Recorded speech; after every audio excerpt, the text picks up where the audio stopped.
रेखा एक सीधी सादी गरीब महिला थी। घर घर काम करके अपना जीवन यापन कर रही थी। पति लंबी बीमारी से चल बसे थे और उनकी कोई संतान नहीं थी। 40 की उम्र में रेखा बेसहारा हो गई थी। सबने दूसरी शादी की सलाह दी, लेकिन रेखा को अकेले रहना ही सही लगा। सारा दिन उसका काम में ही निकल जाता, जिंदगी बस चल ही रही थी। एक दिन रेखा को किसी बड़े घर में नौकरी का बुलावा आया। मासिक पगार और साथ में रहने का ठिकाना भी था। खाना पीना सब वहीं था। दरअसल मालिक की बेटी को संभालने का काम उसे मिला था। मालिक की पत्नी का देहांत हो गया था और उनको 5 साल की एक बेटी थी। ऑफिस और बेटी को संभालना उनके लिए मुश्किल हो रहा था। रेखा को लगा कि अब उसकी सारी परेशानी खत्म हो जाएंगी। अच्छी नौकरी मिल गई है, अब मुझे घर घर धक्के नहीं खाने पड़ेंगे और खाने पीने का भी टेंशन नहीं है। पूरी पगार बचत होंगी। हे भगवान, तेरा लाख लाख शुक्र है। तेरी कृपा है मुझ पर, वरना मुझ जैसी बेसहारा पर कौन ध्यान रखता भला। रेखा को अपनी नौकरी से खुशी थी, लेकिन वो नहीं जानती थी कि नौकरी उसके लिए कई मुश्किलें खड़ी कर देंगी।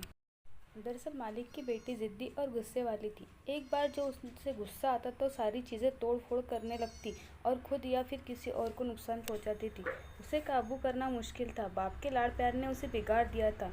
कई मेड आकर गई, लेकिन उसने किसी को भी टिकने नहीं दिया। रेखा के साथ भी कुछ ऐसा ही होने वाला था। रेखा का पहला दिन था काम का। मालिक ने उसे सारा काम समझा दिया। देखो, तुम अच्छा काम करती हो। मेरे एक दोस्त के यहाँ तुम काम करती थी, उसने मुझे तुम्हारे बारे में बताया है। मेरी बच्ची जिद्दी और गुस्से वाली है। वो किसी को टिकने नहीं देती है, लेकिन मुझे यकीन है कि तुम उसे संभाल लोगी। पैसे की तुम फिक्र नहीं करना, बस मेरी बेटी का ख्याल रखना है तुम्हें, मालिक ने रेखा को समझाते हुए कहा। रेखा थोड़ी डर गई, लेकिन उसे यह नौकरी की ज़रूरत थी, इसीलिए उसने ईमानदारी से काम करने की ठानी। रेखा एक मजबूत, निडर और हिम्मत वाली महिला थी। अपनी ज़िंदगी में उसने बहुत चुनौतियों का सामना किया था और उसे यकीन था कि वो संभाल लेंगी। रेखा का काम सिर्फ मालिक की बेटी जिया को संभालना था। बाकी वहाँ और भी नौकर थे जो घर का सारा काम देखते थे। जिया को जैसे ही पता चला कि न्यू मेड आई है, वो खुश हो गई। अब आएगा मज़ा, इसे कैसे भगाओ, कुछ सोचना पड़ेगा। दरअसल जिया को ऐसा लगता था कि मेड आने के बाद उसके पापा उसे दूर चले जाएंगे, उसे टाइम नहीं देंगे। वो पापा की सारी अटेंशन चाहती थी। उसकी वजह से उसके पिता ने दूसरी शादी भी नहीं की थी। वो अपनी बेटी से सबसे ज़्यादा प्यार करते थे, इसीलिए जिया को डर लगता था कहीं उसके पापा को उससे कोई छीन न ले। रेखा अब जिया का सारा काम देखने लगी। जिया ने उसे परेशान करने का कोई मौका नहीं छोड़ा। खाना ना खाने की जिद करना, अपनी दवाई न लेना, स्कूल में शैतानी करना, ये सब वो जानबूझकर करती थी ताकि रेखा परेशान होकर चली जाए। लेकिन रेखा मजबूर थी। ये नौकरी उसके लिए ज़रूरी थी। वो हिम्मत करके जिया की सारी परेशानी झेल रही थी और अपना काम पूरी ईमानदारी से कर रही थी।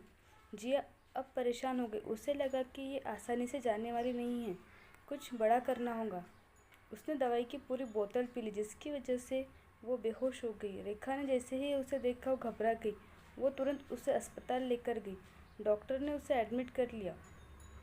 रेखा डर गई। उसे लगा कि अब उसकी नौकरी गई। पता नहीं मालिक आने के बाद क्या कहेंगे, वो मुझे पुलिस के हवाले तो नहीं कर देंगे। ये सब बातें उसे परेशान करने लगी। कुछ ही देर में मालिक वहाँ पहुँच गए। उन्होंने डॉक्टर से बात की और ट्रीटमेंट करने को कहा। मालिक रेखा को बिना कुछ कहे वहाँ से चले गए। अब रेखा और भी परेशान हो गई। मालिक पता नहीं मुझे बिना कुछ कहे क्यों चले गए, शायद जल्दी में होंगे। रेखा अपने आप को तसल्ली देने लगी, जब मैंने कुछ किया ही नहीं तो मैं क्यों डरूं, मैं तो उसे सुला कर गई थी। थोड़ी देर में जिया को होश आ गया। रेखा ने मालिक को बता दिया और खुद एक माँ की तरह उसकी सेवा करने लगी। उसका एक माँ की तरह ध्यान रखा। थोड़ी देर में मालिक वहाँ पहुँच गए। अपनी बेटी को सही सलामत देखकर उन्हें सुकून मिला। डॉक्टर ने कहा कि अब आपकी बेटी खतरे से बाहर है, आप कल उसे घर ले जा सकते हैं। Thank you so much doctor. Doctor ने जिया के पिता ने उनका धन्यवाद किया। मालिक रेखा को ध्यान रखने का कहकर जाने लगे। तभी रेखा ने उन्हें रोका। मालिक, आपने मुझसे कुछ कहा नहीं, ये मेरी गलती है। मुझे उससे अकेला छोड़ना नहीं चाहिए था, मुझे माफ़ कीजिए। रेखा, देखो, मैं अपनी बेटी को जानता हूँ और ये भी जानता हूँ कि तुम्हें भगाने के लिए किस हद तक जा सकती है। इसमें तुम्हारा कोई कसूर नहीं है। तुम्हारे साथ ये सब करने के बाद भी तुम उसका इतना ख्याल रख रही हो, इसीलिए थैंक्स। अपना काम तुम ईमानदारी से करती हो।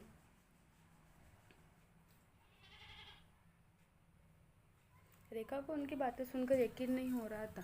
वो खुश थी कि आज पहली बार किसी ने मेरी तारीफ़ की है। अब सब उसके कर्म ये सब उसके कर्म का फल है, ईमानदारी का फल है जो भगवान ने उसे दिया है। अस्पताल में रात भर जागकर रेखा ने जिया का ध्यान रखा। अगले दिन उसे घर ले आए। जिया बहुत कमज़ोर हो गई थी।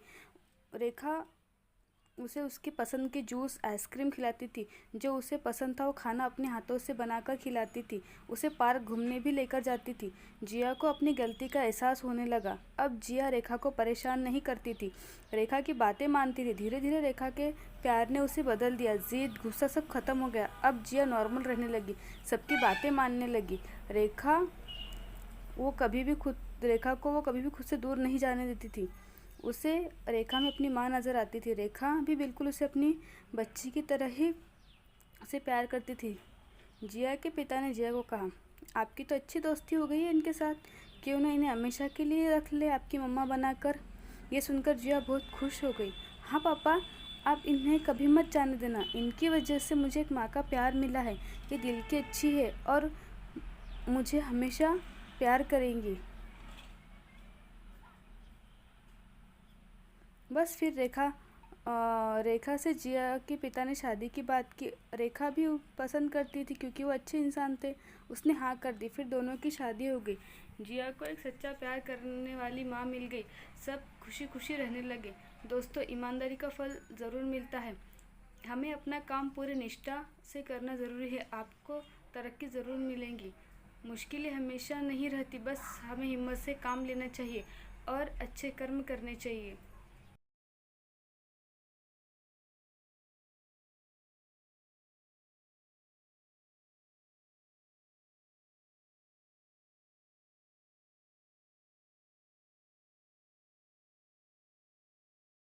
अगर आपको ये कहानी पसंद आई है तो मेरे चैनल को लाइक, शेयर और सब्सक्राइब कीजिए और बेल आइकन को प्रेस करना ना भूल, ताकि आने वाली वीडियो का नोटिफिकेशन आपको